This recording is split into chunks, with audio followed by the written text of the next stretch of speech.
What is going on, guys? Welcome back to the channel. Check out this new streetcar takeover shirt. Pretty legit.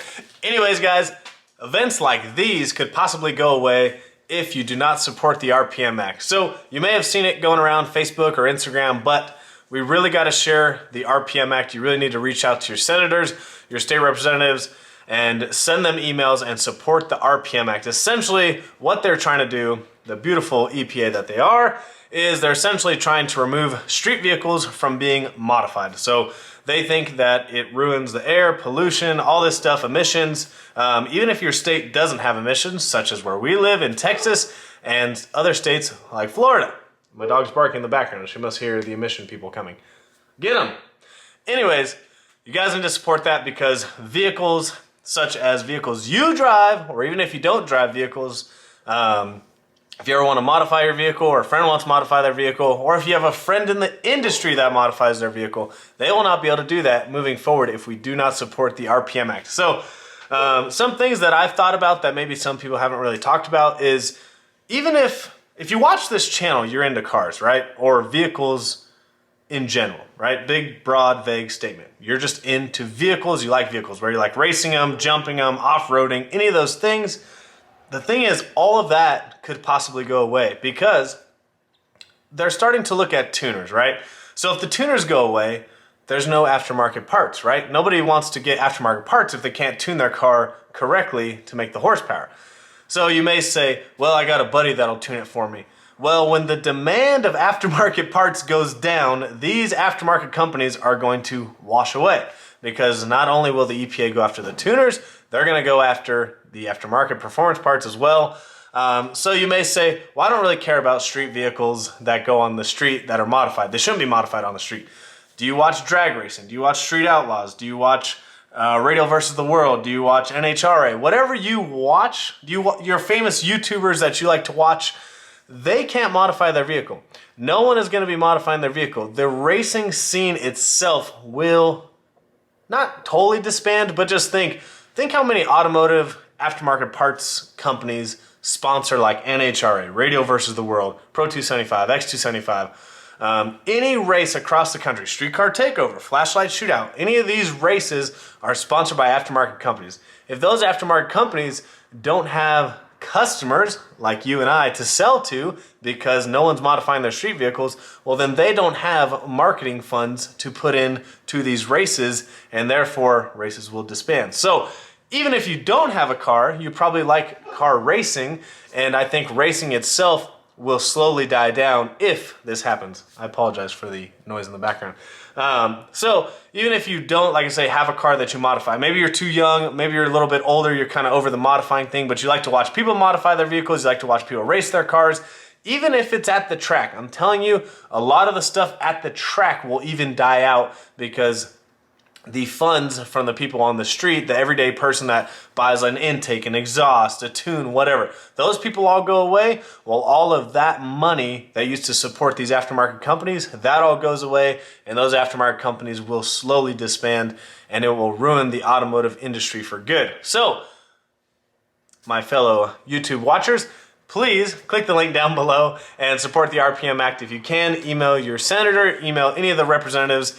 And if you're in a state like us, we're in Texas or in Florida or any non-emission state, it still affects you because the EPA is federal. They are not local. So this is a huge ordeal, and I don't want to see anything go away. I think the automotive industry is it's at a peak right now. It's really awesome. There's so many things you can do to your car. We have the highest horsepower cars you can buy from a dealership right now, and it's really fun. Who doesn't want to modify their vehicle? I mean, it's a good time. So this is actually really serious. And I hope that other people that have a large following, way larger than mine, actually share this, because we do need to spread the word. The faster we can spread the word and the bigger we can grow as an automotive community and show that we care about our industry, the better we are off at fighting this. So it's not like us automotive people are out to ruin the world or ruin the emissions. It's just that we have a thing that we love to do.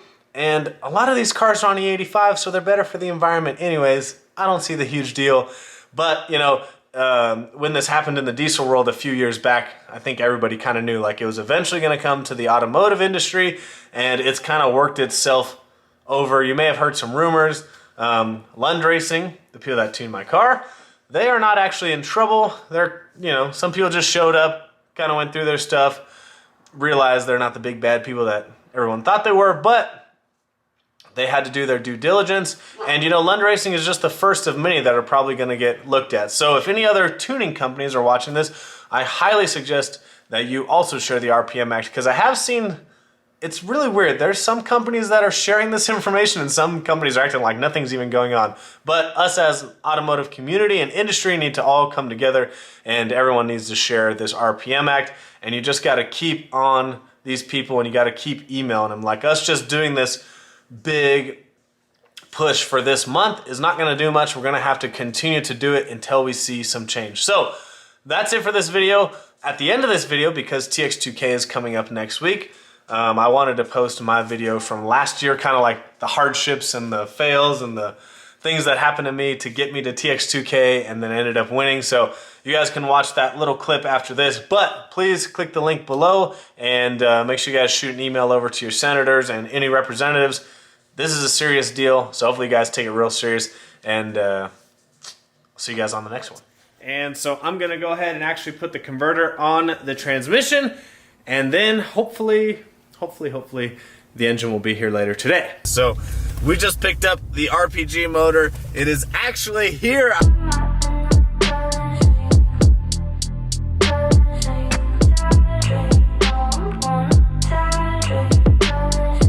Car is finally at Streetcar Joe's house. Lots of issues. First issue is lining up with this pipe. So in addition to that, we have to have the turbo in a certain spot so the flange sits, you know, about right here. We got this cool mount. It's a Maven. Shout out Maven.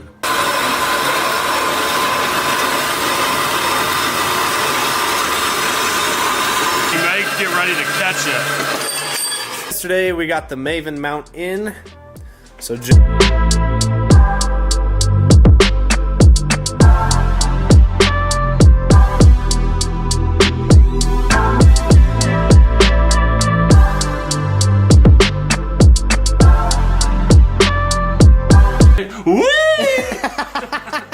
and Joe got the blow. I mean, I helped with the fitment, I thought. You held it.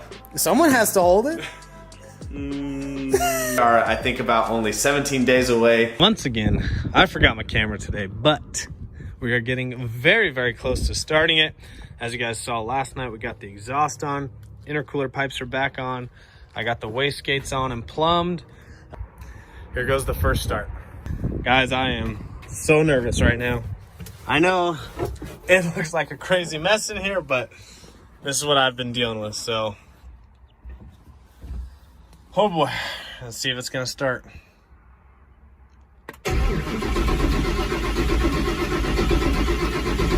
The Mustang wants to start this time.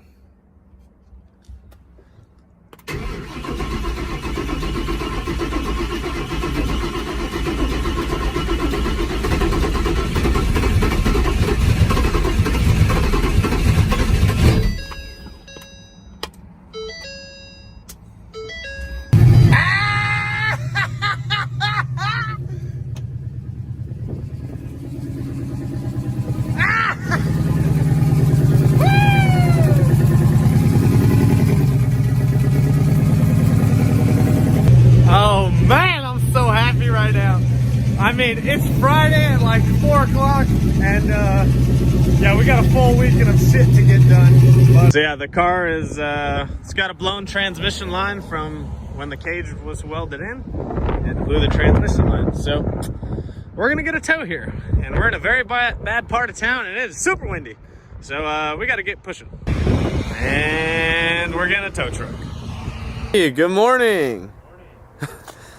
Guys, it is literally, what time is it? What time is it? I got an hour and 15 minutes of sleep. 2:55.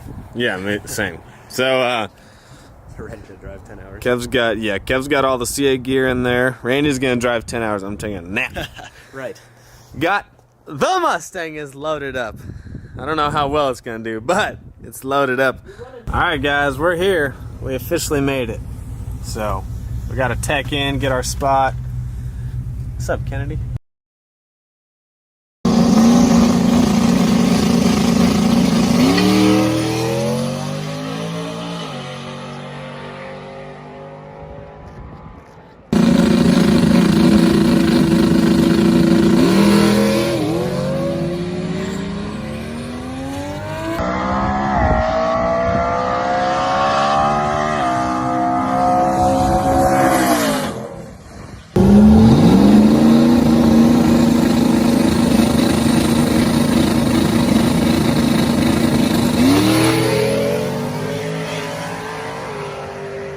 Typical streetcar shit going on here.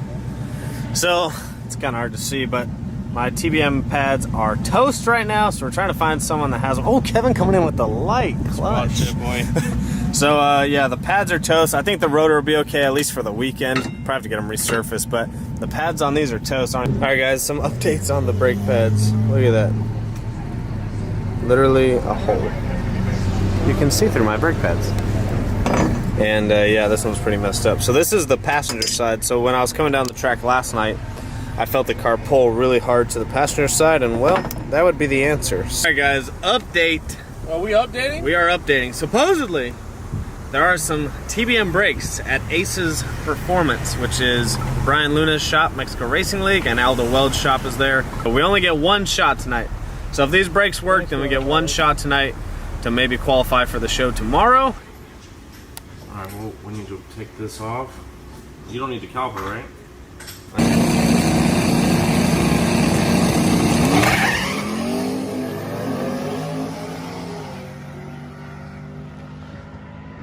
Today, closing out yesterday's video, we finally got the car running. Huge thanks to Aldo Welds for letting me take the brakes off his car. That was so awesome. Finally got the brakes on the car. Car made it down the track. Unfortunately, like I said, I only had one chance to make the main show, and the biggest thing we were afraid of was striking the tires, blowing the tires off, and not making the show. And of course, we blew the tires off. We didn't even leave. We left on like 8.5 pounds of boost, and it blew the tires off, but I wanted to make the show, so I got right back into it. The problem is I only went 920 at like 155 because I got back into it. So going 920, I made the last group of the show for the streetcar class.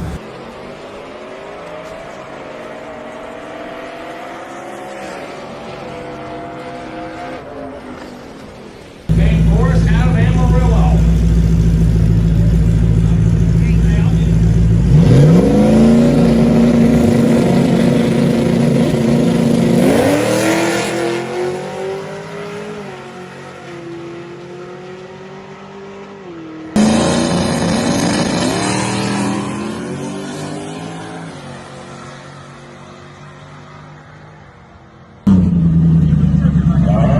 David VANVORIS in the right lane. Good old Texas plate, left lane. The plate simply reads green car. David Coyote of Lake City, Texas, and David VANVORIS of Amarillo. Your streetcar pro final.